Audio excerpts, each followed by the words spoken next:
ദുബായിൽ ഓർമ്മ ലിറ്ററേച്ചർ ഫെസ്റ്റിവലിന് തുടക്കമായി. സാമൂഹിക സാംസ്കാരിക രംഗത്തെ പ്രമുഖർ പങ്കെടുക്കുന്ന മേള ദുബായ് ഫോക്ലോർ തിയേറ്ററിൽ 2 ദിവസം തുടരും. ദുബായിലെ ഇടത് സാംസ്കാരിക കൂട്ടായ്മയായ ഓർമ്മയും കേരള സാഹിത്യ അക്കാദമിയും ചേർന്നാണ് OLF സംഘടിപ്പിക്കുന്നത്. ചലച്ചിത്ര അക്കാദമി ചെയർമാൻ പ്രേംകുമാർ, പ്രഭാഷകൻ സുനിൽ പീളയിടം, എഴുത്തുകാരൻ ബെന്യാമിൻ, മാധ്യമപ്രവർത്തകൻ MV നികേഷ് കുമാർ തുടങ്ങി സാമൂഹിക സാംസ്കാരിക രംഗങ്ങളിൽ നിന്നുള്ള നിരവധി പേരാണ് പങ്കെടുക്കുന്നത്.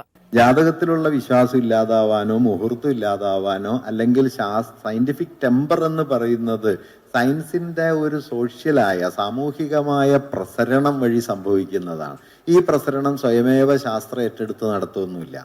ഏത് മണ്ടത്തരവും ഏത് അന്ധവിശ്വാസവും വിശ്വസിക്കുന്ന ജനതയായിട്ട് നമ്മളെ മാറ്റുന്നതിന് രാഷ്ട്രീയമായ കാരണമുണ്ട് എന്നുള്ളതാണ് എന്റെ അടിസ്ഥാന പ്രമാണം എന്ന് പറയുന്നത്.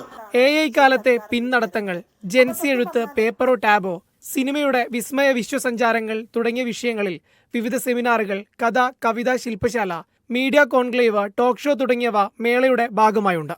ദുബായ് ഫോക്ലോർ സൊസൈറ്റി തിയേറ്ററിൽ നാളെയും പ്രമുഖർ പങ്കെടുക്കുന്ന സാഹിത്യ ചർച്ചകൾക്ക് OLF വേദിയൊരുക്കും. Media 1 Dubai.